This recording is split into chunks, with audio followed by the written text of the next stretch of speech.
Hello friends, आज हम बात करते हैं जो हम लोग छत पे ऑर्गेनिक सब्जियां उगाते हैं उसके बारे में।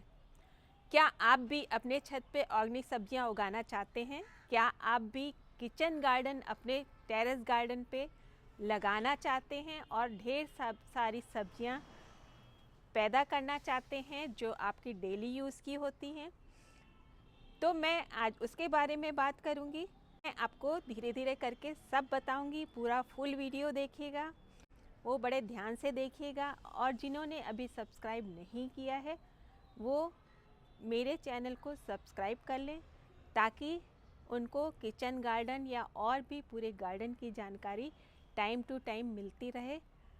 तो हम लोग शुरू करते हैं किचन गार्डनिंग के बारे में। देखिए, जब हम किचन गार्डनिंग अपने छत पे बनाते हैं, टेरेस पे बनाते हैं, तो सबसे पहले हमको क्या चाहिए होता है? सबसे पहले चाहिए होती है धूप। अगर आपके टेरेस गार्डन पे 3-4 घंटे की धूप आ रही हो, सुबह की धूप ज़्यादा अच्छी रहती है, दोपहर तक ज़्यादा अच्छी रहती है, लेकिन शाम की जो ढलती हुई धूप होती है वो गार्डनिंग के लिए बहुत अच्छी नहीं होती है। तो इसलिए पहले अपनी छत पे धूप के अनुसार देखिए कि हमारी छत पे धूप आ रही है कि नहीं आ रही है। अगर धूप आ रही है तो बहुत अच्छी आप सब्जी वहाँ पैदा कर सकते हैं। तो सब्जियों के बारे में सबसे पहले ये बात होती है, हम कंटेनर कौन सा चूज़ करें या हमारे पास कितनी जगह है उसके अनुसार कंटेनर चूज़ करें। कंटेनर चूज़ करने में मैं आपको कुछ कंटेनर के बारे में बताऊंगी।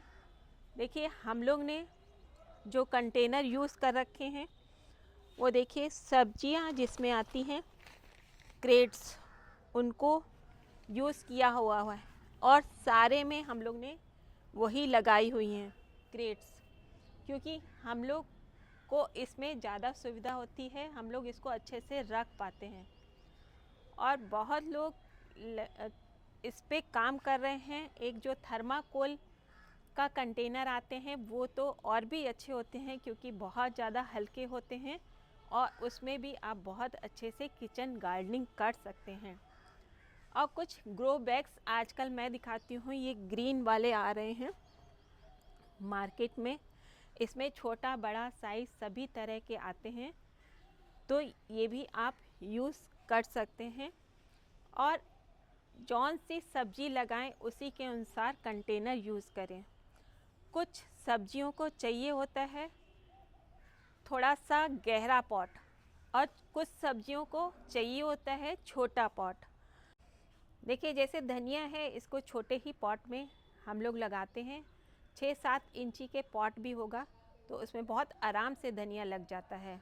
ये मेथी को भी बहुत कम गहरा पॉट चाहिए होता है और उसमें आसानी से लग सकती है। देखिए, ये हमने पालक लगा रखा है।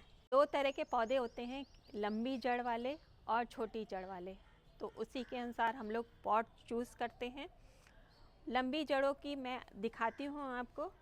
देखिए, जैसे गाजर है, गाजर हमारी गहरी तक जाती हैं, उसके लिए हमको पॉट गहरा चाहिए होता है, कम से कम 12 से 14 इंची। और मूली है, जैसे हमने ये मूली लगा रखी हैं, इनका पॉट भी 12 से 14 इंची के करीब लीजिए, और गहरा हो जाए तो बहुत अच्छा है। ये देखिए, और ये चुकंदर और ये गाजर भी मैंने लगा रखा है एक साथ ही। इनको भी कई बार हम कंबाइन करके भी कर लेते हैं अगर पॉट कम होता है हमारे पास तो। ये बैंगन लगा रखे हैं मैंने, इसको हमने 12 इंची से 14 इंची के पॉट में लगा रखे हैं और भी, तो ये वहाँ ठीक रहता है। और पॉट की बात हो गई, उसके बाद बीज की हम बात करते हैं। बीज जो भी बीज आप लें बहुत ही अच्छी क्वालिटी के लें, तभी पैदावार आपकी बढ़ेगी और निकलेंगे। और कुछ बीज होते हैं जो डायरेक्ट डाले जाते हैं, जैसे धनिया है, मेथी है, पालक है, मूली है, ये डायरेक्ट ही डाल के लगते हैं। और कुछ की पौध तैयार करते हैं हम लोग। और जो बिगनर्स होते हैं उनको पौध तैयार करने की ज़रूरत नहीं है, मार्केट में नर्सरी में बहुत छोटे छोटे से पौध मिलती है सब चीज़ों की, 10-10, 15-15 रुपए, 5-5 रुपए में, तो वो ला के आप लगा सकते हैं। उससे आपको बहुत अच्छा मोटिवेशन मिलेगा और जब आगे आप करने लग जाएंगे तब अपने घर पे भी आप पौध तैयार कर सकते हैं।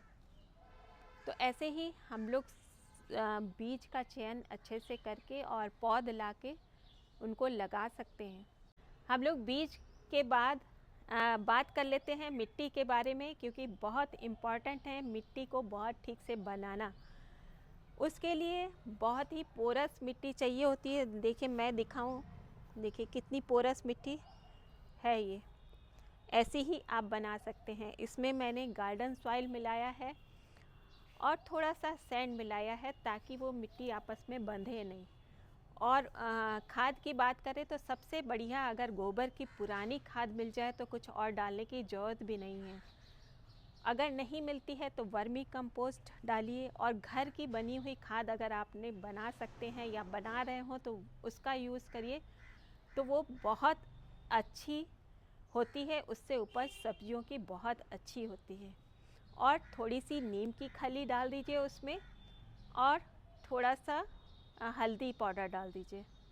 उससे बहुत अच्छी मिट्टी, ये मात्रा लेके बनाइए उसकी मिट्टी की, तो बहुत अच्छी मिट्टी तैयार होती है। ये पानी की बात कर लेते हैं। पानी बहुत ज़्यादा सब्जियों में नहीं डालना चाहिए, जितना ज़रूरत है उतना ही डालिए। अब ज़रूरत कैसे समझा जाए कि कितनी ज़रूरत है? मिट्टी जब सूखने लगे, थोड़ी थोड़ी ऊपर से सूखने लगे, तभी पानी डालिए, वरना मत डालिए। जैसे देखिए मैं दिखाती हूँ आपको एक पहचान के लिए। देखिए इस समय इसकी मिट्टी जो है थोड़ी गीली है, देख रहे हैं? इस समय इसको और पानी डालने की ज़रूरत नहीं है, ये अगले दिन तक चल जाएगा। बाकी तो धूप के ऊपर है, अगर नमी बनी रहती है मौसम में तो 1-2 दिन चल जाता है, नहीं तो एक दिन पे थोड़ा थोड़ा पानी छिड़क दीजिए।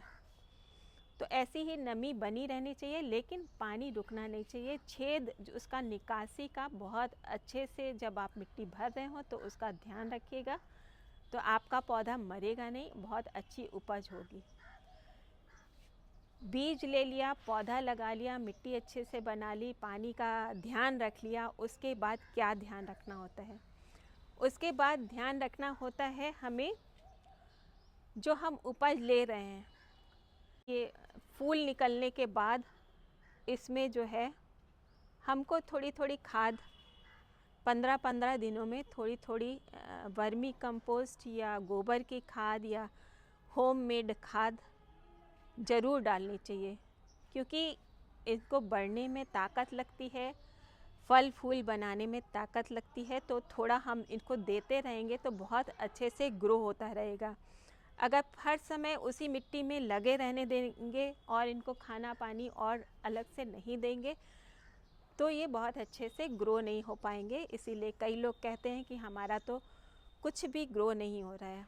जब हम इनको घर में लगा रहे हैं, एक अच्छे से मेहमान की तरह सेवा कर रहे हैं, तो ये सब भी इनको पौधों को देना पड़ेगा हमें, खाना पानी सब चीज़। और सब चीज़ हो गई, खाद भी हो गई, सब कुछ हो गया, लेकिन कीड़ों का क्या? कीड़े भी लगते हैं इन सब्जियों में। टाइम टू टाइम हमको उसका भी ध्यान रखना पड़ता है कि बहुत ज़्यादा फसल का नुकसान ना हो, या कीड़े हम इंतज़ार ही क्यों करें कीड़े लगने का? कीड़े ना ही लगें तो ज़्यादा अच्छा है। तो 15-15 दिनों में ऑर्गेनिक खाद हम लोग देते हैं।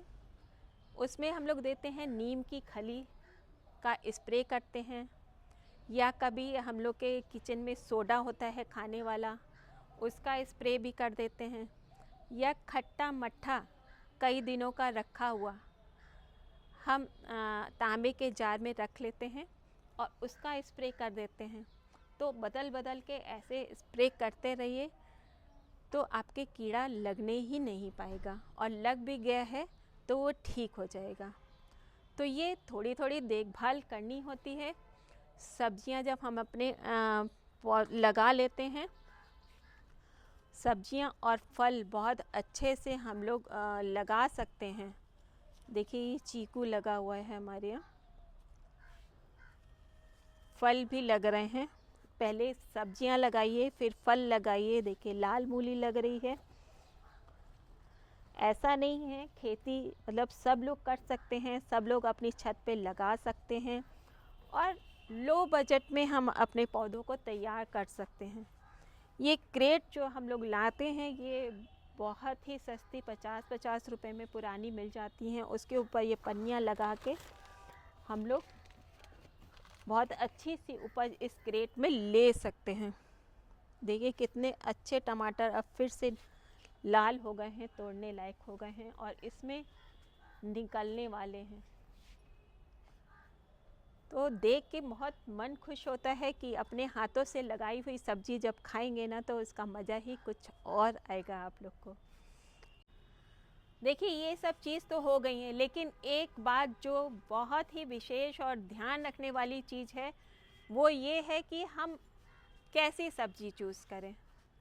मौसम के अनुसार सब्जी चूज़ करिए। सर्दियों की अलग सब्जी होती है, गर्मी की अलग सब्जी होती है। अगर आप प्रकृति के अनुकूल नहीं चलेंगे तो वो सब्जी नहीं निकलेगी, क्योंकि सबका मौसम अलग अलग होता है। जैसे टमाटर का ही मैं बताऊं, टमाटर ये जब हम लोग बोते हैं तो ये सर्दियों में ही बहुत अच्छे अब निकलते हैं, गर्मियों में भी निकलते हैं, लेकिन हम लोग नहीं निकाल पाते हैं अपनी छतों पे। वो बड़े बड़े फार्म्स वगैरह में पता नहीं कैसे करके वो उगा लेते हैं, लेकिन मैंने लगा के देखा था, प्रकृति के विपरीत थोड़ा सा जाके देखा था, तो कोई मतलब नहीं है उसका, मतलब नहीं निकलेगा तो नहीं निकलेगा। तो मौसम जिस चीज़ का हो उसी के बीज लाके, उसी की पौध लाके लगाइएगा तो बहुत अच्छी सी उपज आपको मिलेगी। देखिए समय समय पर पौधों की गुड़ाई करना बहुत ज़रूरी है। ये मेरे पास कैंची है लेकिन मैं अभी ऐसे कर रही हूँ। गुड़ाई करना भी बहुत ज़रूरी है हफ्ते में एक बार, ताकि नीचे इसमें एयर मिलती रहे। और एक क्या ज़रूरी काम है, जब आपकी सब्जी पक जाए तो उसको ज़रूर काट लीजिए, क्योंकि नहीं काटेंगे तो पौधा सारी एनर्जी इसी में लगाएगा, फिर और उपज बहुत देर में होगी। तो इसलिए जो सब्जी तैयार हो उसको आप टाइम टाइम पे काटते रहेंगे तो और उसमें से फूल फल सब्जी निकलेगी। देखिए कितना पक गया था, अपने हाथ लगाते ही टूट गया। ये देखिए सब्जियों के बारे में ये हमारा अनुभव है कि जितनी हम लोग सब्जी इसमें जो तैयार हो जाती है निकालते रहेंगे तो उतना ही ज़्यादा और उसमें सब्जी हम लोग को मिलती रहती है।